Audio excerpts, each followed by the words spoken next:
In American society, money is a taboo topic. We're taught at a young age it's improper to talk about it, but we're also bombarded with messages about the power and importance of money in our everyday lives. And by not talking about it, we miss out on the skills and lessons we need to effectively understand and financially plan. That changes today. Welcome to Money Tales.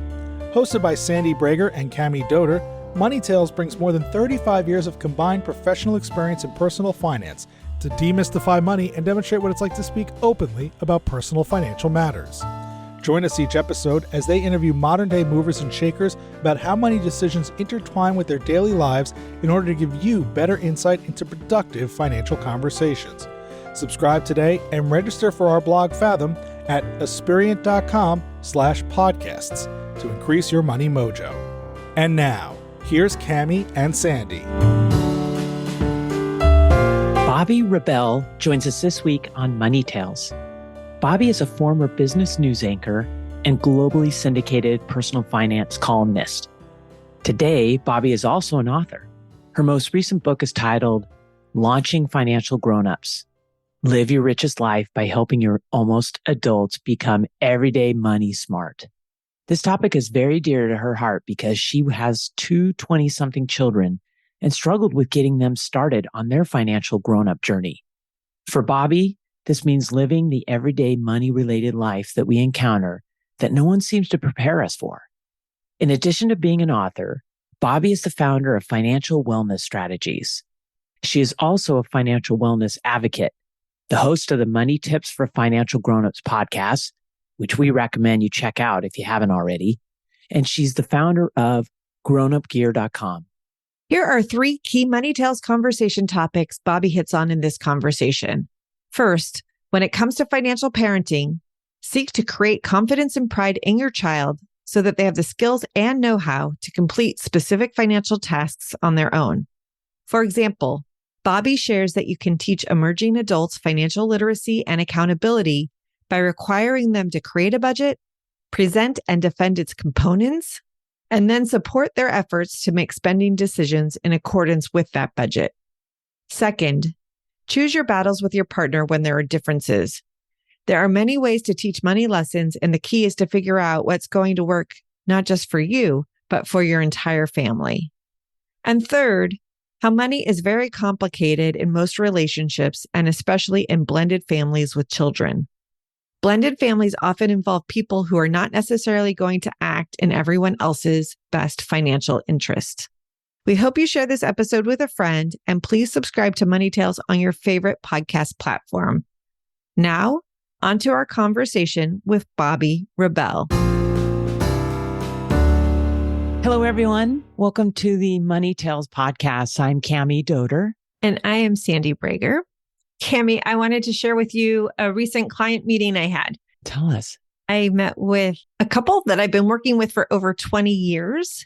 I love this family. They are really down to earth. They're very in touch with what's most important to them and what they're trying to achieve. And at this phase of their life, they are focused on the impact they can make on their community. One of their joint passions is the performing arts. So they support a scholarship for college students at a local university going through the performing arts program there. It was fun to hear them share about the success of this program, not only for these students who couldn't afford to go through the program without financial assistance that the clients are providing, but also the joy and gratification that it causes our clients. They require their scholarship recipients to write them a letter at the end of each year, telling them about their growth in the program. What a gift for them. It's so cool. And they were sharing one of the notes with us, and it was just so heartwarming. And it's amazing when we stop and think about the impact we can have on other people, especially when we have financial resources to share. It was really cool to be able to celebrate with them the success of their scholarship program. That's so neat, Sandy. And we talk a lot about connecting to people's values. What a special connection for these folks that they can directly impact something that they're so passionate about. Yes. And I remember when we first started working together, this was a distant dream. It was something that they knew they wanted to do, but weren't sure that they could actually achieve. There was the arc of the engagement and the transformation of their lives that played into the heartwarming feeling I had hearing their stories and helping them achieve what they have achieved through the planning work we've done. I hope you all celebrated. What a neat story. Well, I'd like to welcome our guest today. Bobbi Rebell. It's wonderful to have you on the Money Tales podcast. Hi, thanks for having me. This is amazing. I am a big fan of the podcast, so this is a treat. Well, thank you.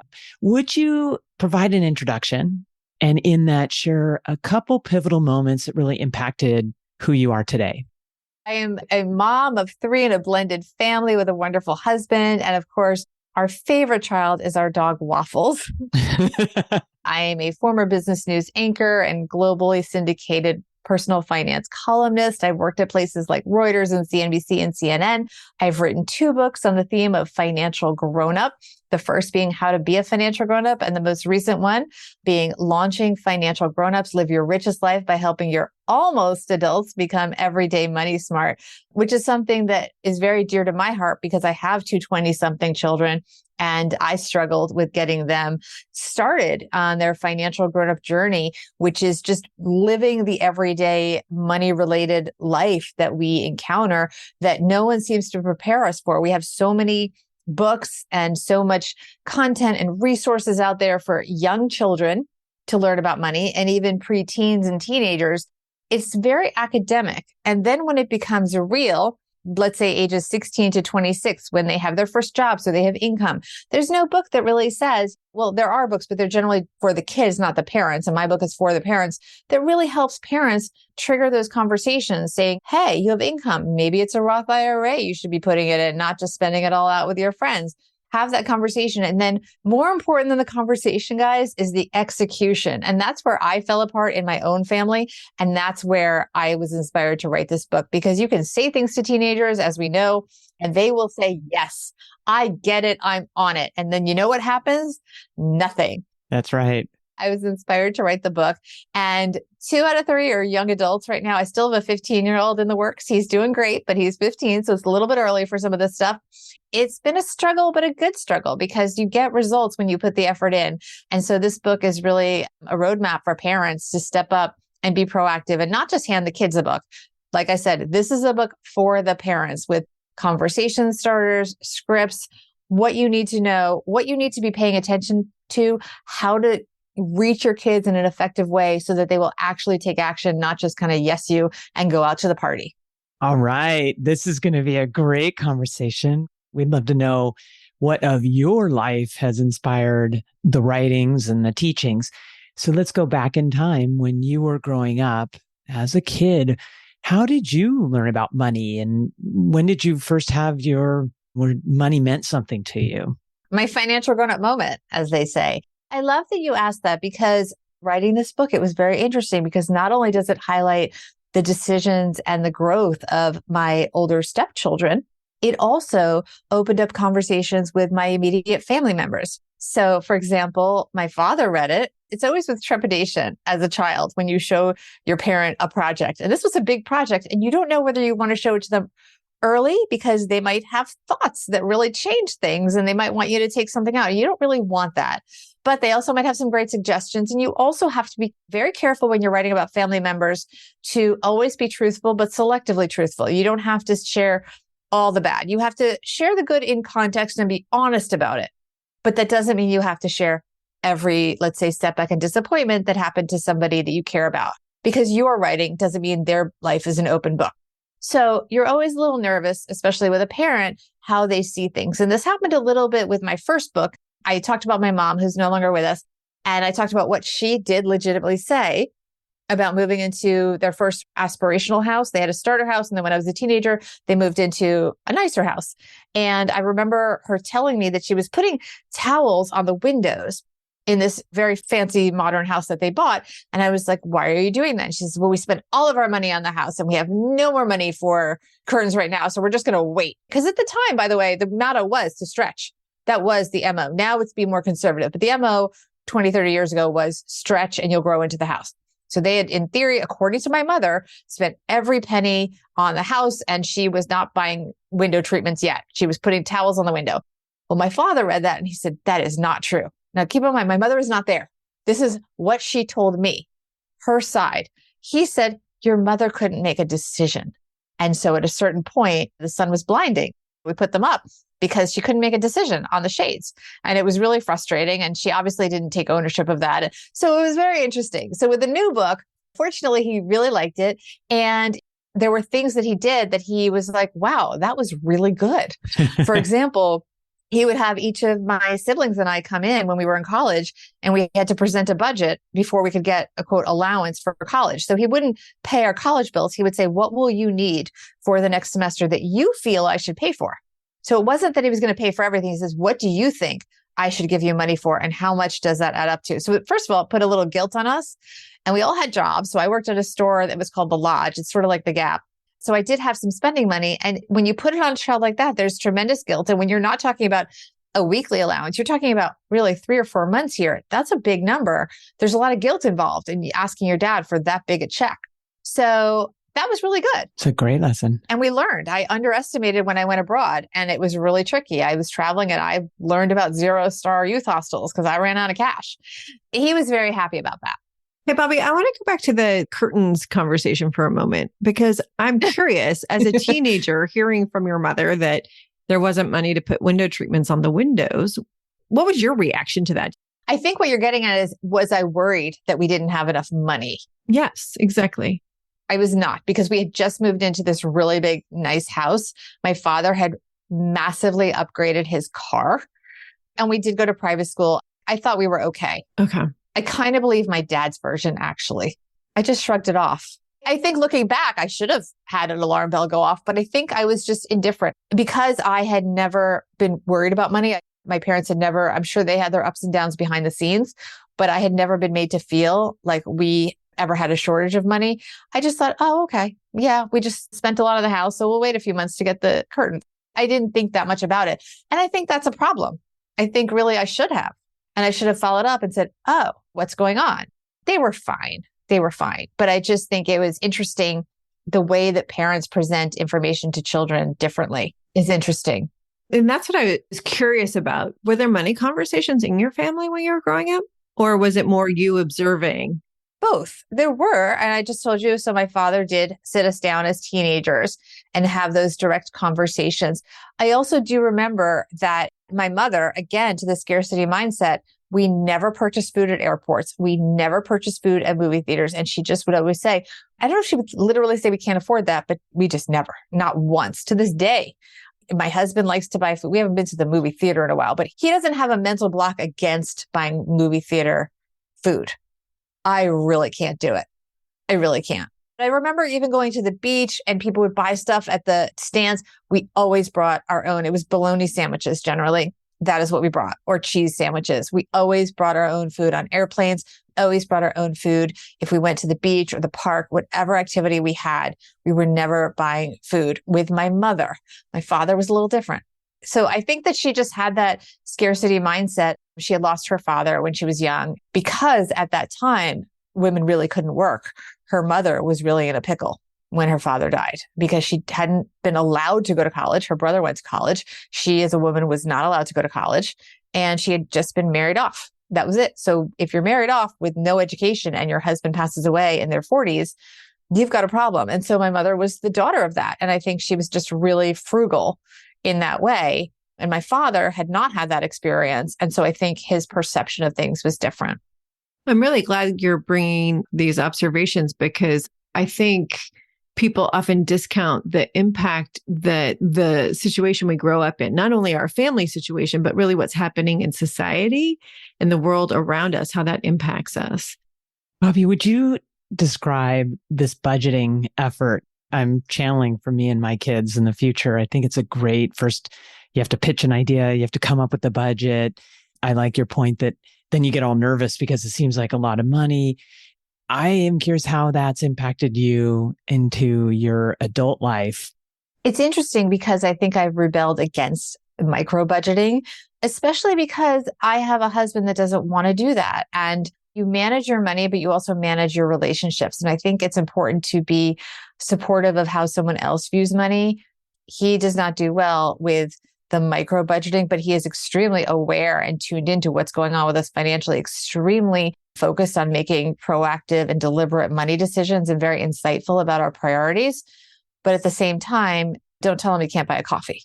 He doesn't want to be controlled that way. And relative to the amount of money that we're fortunate enough to have, it's really important to give him the wiggle room and the freedom. Even though I'm the one primarily managing the money, I don't want to micromanage him. It's just not good for our relationship, but it's not fair to him either to live that way when we don't have to. If we had to, that's different. But we're at a stage in our life, we're Gen Xers and we're almost empty nesters and we have enough money that we don't have to micro budget. I do think if you are in a place where you have very specific goals and where micro budgeting is going to make a difference, you of course should. You brought up your husband and you be having differences, which most of us have differences. Yeah, of course. And it sounds like you to talk about your approach to money. And I'm curious if you have any tips from the writing of your books and the research you've done, how couples can have really comfortable, productive money conversations when they might be seeing things a little differently. I think it's really important, as with anything in a relationship, whether it's a marriage, even a business partnership, you really want to choose your battles.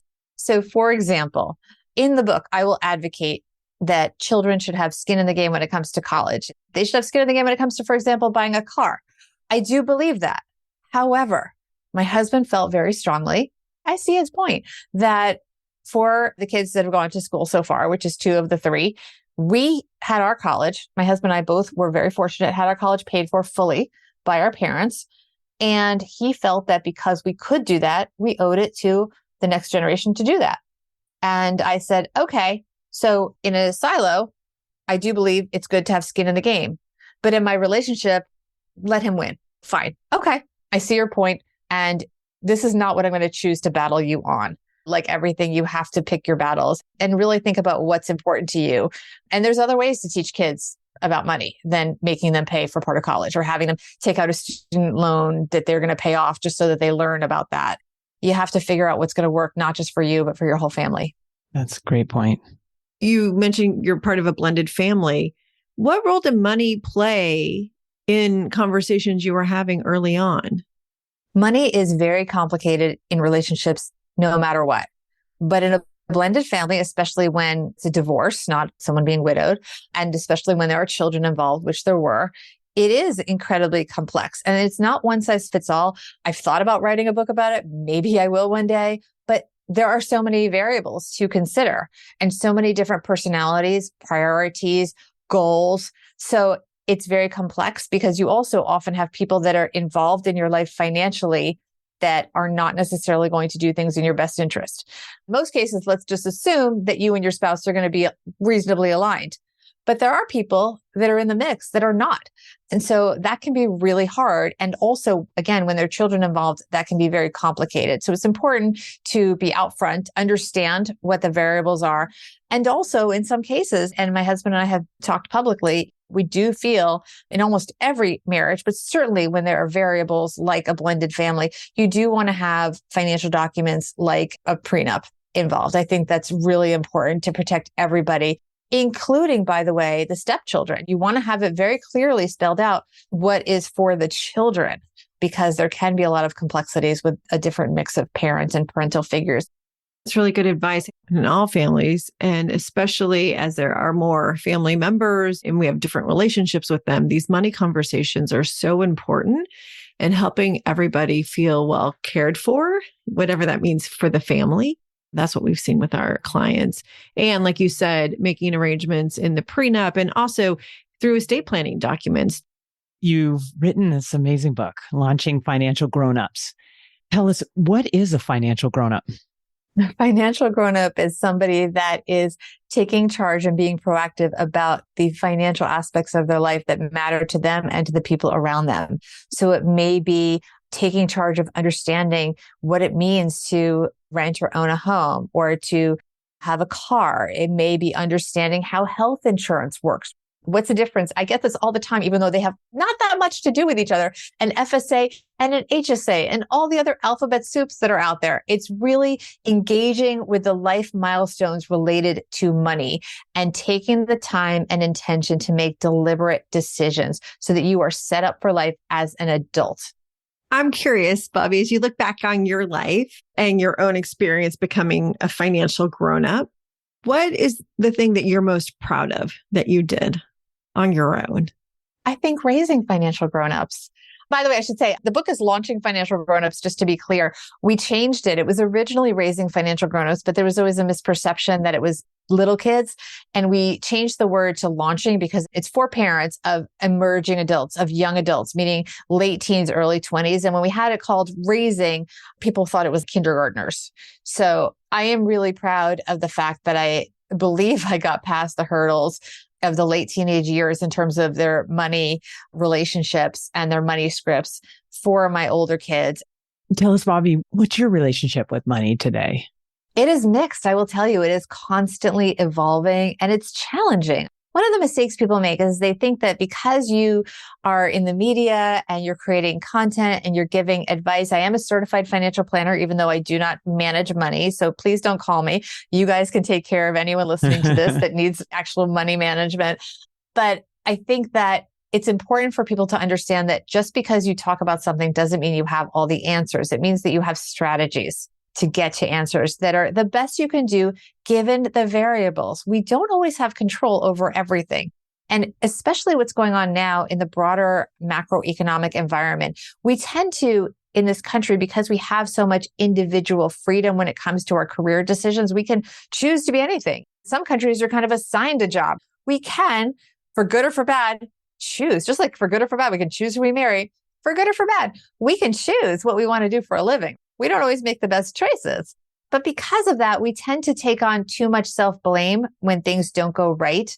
The truth is, many of the things that go wrong when it comes to our finances are often actually beyond our control. If you're getting laid off right now, I'm betting in almost every case, it has nothing to do with your job performance. You're just in the wrong industry, at the wrong place, at the wrong time, in the wrong job unit, and it just stinks.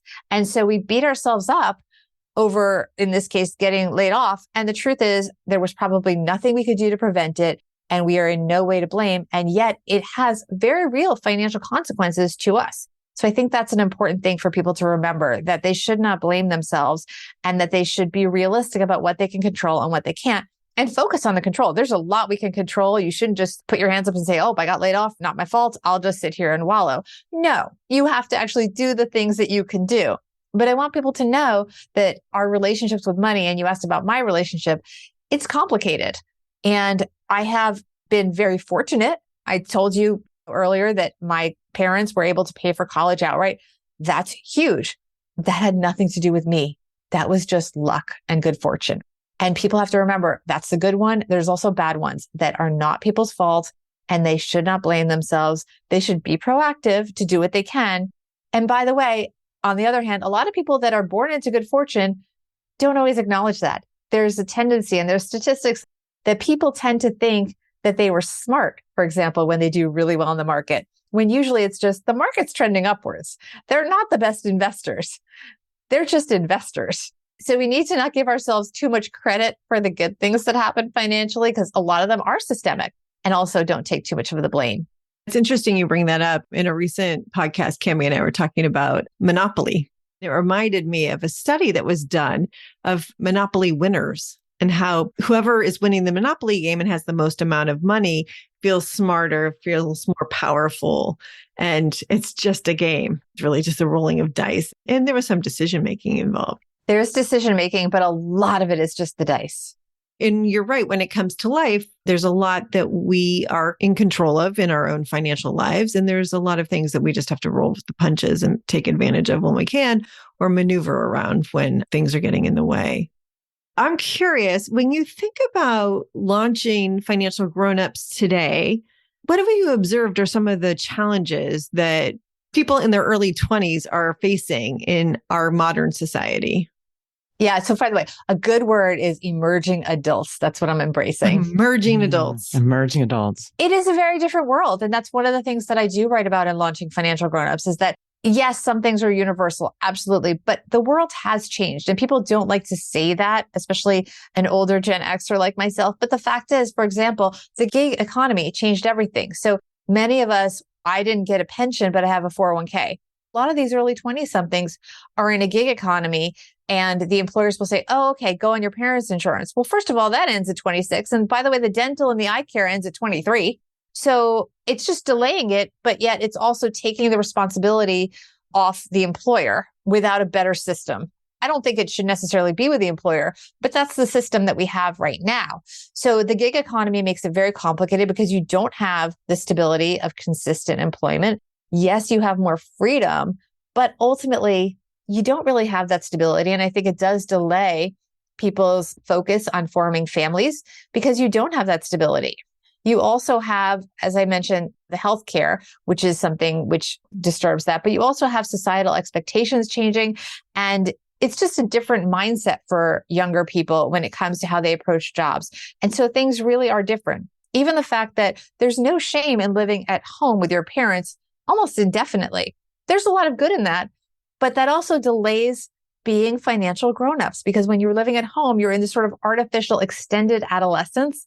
And it used to be, for good or for bad, when you turned 18 or turned 22, whatever time it was where there was a life milestone where you usually got out of school or something happened, your parents said, okay, what's your plan? Now we live in the extended world of helicopter parents, which are now concierge parents, where we don't do that. We kind of say, well, how are we going to help our kids? What are we doing to support our children? Sometimes literally. And I'm not sure that's healthy.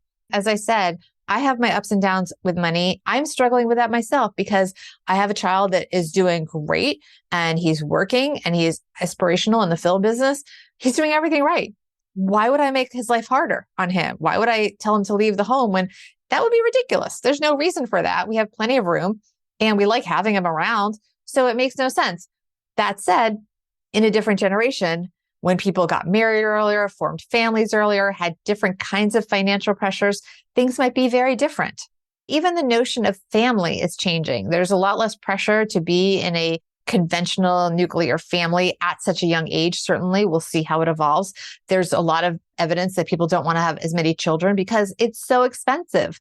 In this country, we have not solved childcare. We put women to work, but we didn't solve childcare. So we just doubled our jobs. I heard somebody, this is not my quote, but I heard somebody basically say, we're now expected to work as if we didn't have children and have children as if we didn't have work. We're expected to be at so many children's events. There's data showing that mothers spend more time with their children now, even if they work, than they did when mothers were stay-at-home mothers, because there's so much hands-on time. And the expectation of the amount of time and nurturing that we give to children has gone up so much. And that's really hard. I think you're right. When we spend a lot of time and energy nurturing our children from a financial perspective, oftentimes we're causing more harm than good because we're not giving them the opportunity to develop competencies and skills that they need to be financially independent adults. Exactly. And not only are we not giving them the skills, the more troubling thing is that we haven't let them know that we're confident that they can do it. Because when you do everything for the kid, when they call you and they say, I need this financial problem solved. When I say problem, I mean, it could be as simple as, I don't know how to pay a traffic ticket or something, even if they actually have the money, whatever it may be, or I have to go to the doctor. I don't know how to file an insurance claim. If you just do it for them, you're basically saying you don't believe they can do it themselves instead of teaching them to do it and letting them do it. There's ways where you can help a kid financially, but tee them up for their own independence. So as a transition, and my father did this and we're now doing this, we said, okay, you're earning money. You're going to pay your taxes. You're going to do all the communication with our tax advisor, or you can choose your own. You can use ours. And this year, we will pay the bill. We will pay the bill for the tax person, but we will not communicate with the tax person. You must get every document. You must organize it. You must stay on top of it, and you will pay your taxes. And that's sort of a nice hybrid because you're giving them that responsibility. You're teaching them to do the act, but you're cushioning the blow a little because they're your kid and we're human and we want to help our kids. And there's nothing wrong, by the way, with a soft exit ramp. And that's something I talk about in the book, Launching Financial Grownups, that it's not about cutting them off. It's about helping them learn to be adults, not only because you want them off the payroll, but because they could end up off the payroll before you expect and you want them to be okay. Well, it does sound like a real launch plan as well.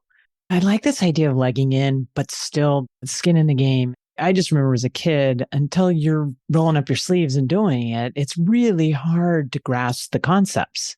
It sounds like you've written something that's really powerful and then put it into action. But it's only academic in the book. So for example, and I talk about this in the book, I'm so proud of my oldest, Ashley. She's amazing. She knew intellectually what was going to happen. We told her there's going to be big taxes in her first job. She got a great job as a consultant right out of school. And we warned her and she's like, I know. Well, let me tell you, when that first paycheck came, there was a primal scream in the apartment because seeing the actual numbers and being like, wait a second. And we live in New York City. So this is very high taxes, which is really horrible to do to a child, actually, in retrospect. But what were we going to do?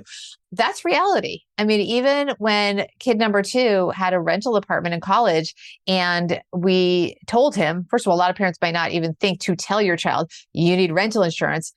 I had him do the research. I sat with him and looked over his shoulder. As basic as it sounds, having him actually press the keys on the computer and say out loud, okay, if I change this variable, my premium will go down by this much because I don't need that benefit. For example, he didn't need the benefit of having a place to stay if something happened to his apartment because we live in the same city. He knew he could just move home if something happened and it was uninhabitable. So he didn't need the insurance company to build in that they would pay for him to live somewhere nearby for, let's say, 2 weeks. So having him pull those levers and see, oh, wait, I can figure out what is the right rental insurance for me and my roommates is really powerful when they're pressing the buttons. And I was really proud of him. Bobbi, what's your next money conversation going to be and who's it going to be with? I am hoping to have a lot of money conversations about financial wellness. I recently founded a company called Financial Wellness Strategies, and it's designed to provide content and resources on the topic of financial wellness, which is sort of a holistic approach to money, not just talking about the math, but talking about why it matters, what our priorities are, what our goals are, and how we can integrate that into the broader picture of our lives. And I hope to work also with financial advisors to help them with their clients transitioning money from generation to generation. It's your mission and it's your passion. What's the best place for our listeners to find you and contact you? So the website for my business is financialwellnessstrategies.com. From there, you can find out how to contact me. You can also just write hello@financialwellnessstrategies.com. Through there, you can also find out about my book, which is also available. And that is, of course, Launching Financial Grownups, Live Your Richest Life by helping your almost adult kids become everyday money smart. Bobbi, we really appreciate you sharing your wisdom and your personal experiences with us on Money Tales. Thank you so much for having me. Thanks for listening to the Money Tales podcast. If you've enjoyed this episode, share it with someone you think would benefit from listening, and leave us a review on your favorite podcasting platform. Your ratings and reviews help more people find our podcast. If you're inspired to gain clarity and peace of mind about financial matters, don't hesitate to reach out to our team at Aspiriant. Go to aspiriant.com/start a dialogue. Or you can email Sandy and me at podcasts@aspiriant.com. See you next time.